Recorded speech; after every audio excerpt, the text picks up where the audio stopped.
आज एसआईआर का 10वां दिन है, यानी 10 डेज पूरी तरह से मुकम्मल हो चुके हैं। मैं आपको चेतावनी भी दे रहा हूं और जानकारी भी दे रहा हूं।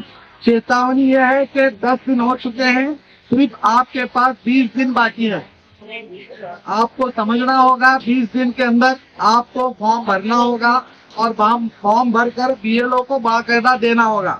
अब मैं आपको बता दूं, 20 दिन के अंदर अगर आप लास्ट के 10 या 5 दिन में देने जाएंगे तो आपको बहुत बड़ी मुसीबत का सामना करना पड़ेगा।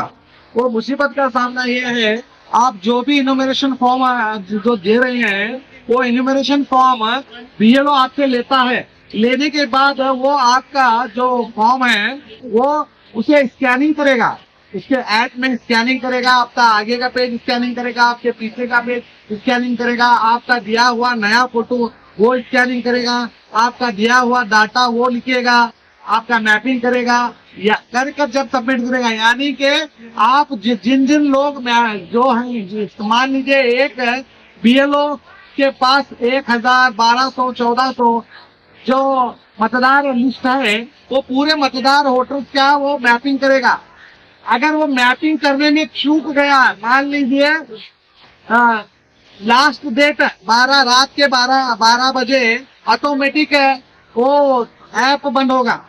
अगर वो ऐप बंद हो गया और वो फॉर्म देने में उसे देरी हो गई, यानी कि फॉर्म स्कैनिंग कुछ फॉर्म अगर वो नहीं कर पाया, आप डिले करने से, लेट से देने के वजह से, तब आपका नाम वोटिंग लिस्ट में से, जो ड्राफ्ट वोटिंग लिस्ट, जो पहली वोटिंग लिस्ट जारी होगी, वो उसमें आपका नाम नहीं आएगा। इसके लिए मैं आपको जानकारी दे रहा हूँ, क्योंकि पहले जो भी इनोमिनेशन फॉर्म देंगे, इनोमिनेशन फॉर्म जो भी देगा, चाहे वो गलत दे सही दे, उसका ड्राफ्ट लिस्ट में नाम आएगा। अगर आपका इनोमिनेशन फॉर्म आप देने के बावजूद भी अगर बीएलओ अगर आपका फॉर्म अपने ऑनलाइन अपलोड नहीं करेगा, तब भी आपका नाम नहीं आएगा। इसीलिए मेरी सीधा आपको होशियार मैं कर रहा हूँ, मैं आपको जागरूक कर रहा हूँ। आप जल्द से जल्द, कल करेंगे, परसों करेंगे, तरसों करेंगे, इस तरह से आप टाइम ना ढकलिए। वक्त काफी कम है, ऑलरेडी 10 दिन हो चुके हैं। आपको जल्द से जल्द काम करना होगा। और दूसरा मेन पॉइंट है प्रोजनी, जो मैपिंग प्रोजनी होती है, जो बाप माँ दादी दादा से, तो इलेक्शन कमिश्नर है, जो कर्नाटक के जो चीफ इलेक्शन ऑफिसर्स हैं, उन्होंने साफ साफ कह दिया है कि माँ का, बाप का, दादी का, दादा का, हमारे पास 4 ही ऑप्शन है। इन 4 ऑप्शन को छोड़कर ना नानी है, ना नाना है, ना चाचा है, ना चाची है, ना भाई है, ना खाला है, इन्होंने ना मामू है, सीधे सीधे डायरेक्शन दे रखे हैं। तो मैं आप तमाम से गुजारिश करूंगा, आपके 2002 के मतदार पट्टी में, जो लास्ट 2002 की मतदार पट्टी है, उसमें आपका बाप का, आपके माँ का, आपके दादा का, आपके दादी का, इन 4 लोगों का नाम होना लाजमी है। मान लीजिए इन 4 लोगों का नाम नहीं होता तो भी घबराने की जरूरत नहीं। आप ऊपर के दोनों कॉलम, इनोमिनेशन फॉर्म के ऊपर के दोनों कॉलम छोड़कर नीचे का कॉलम जो है वो सेल्फ, आप उतना ही भर सकते हैं। और अगर उसके बाद में अगर आपको नोटिस आती है, तो आपको सिर्फ 1987 से पहले का कोई एक पेपर, चाहे आपका एलपी हो, चाहे आपका मार्कस कार्ड हो, चाहे आपका प्रॉपर्टी पेपर्स हो, चाहे आपका पासपोर्ट हो, इस तरह आपको रखना होगा। नोटिस आने के बाद तभी आप एक प्रूफ दिखा सकते हैं। तो जो लोग मामू, चाचा, दानी, नाना, भाई से कर रहे हैं, मैं उनसे गुजारिश करूंगा, आपका मैपिंग नहीं होगा, आप ना करें।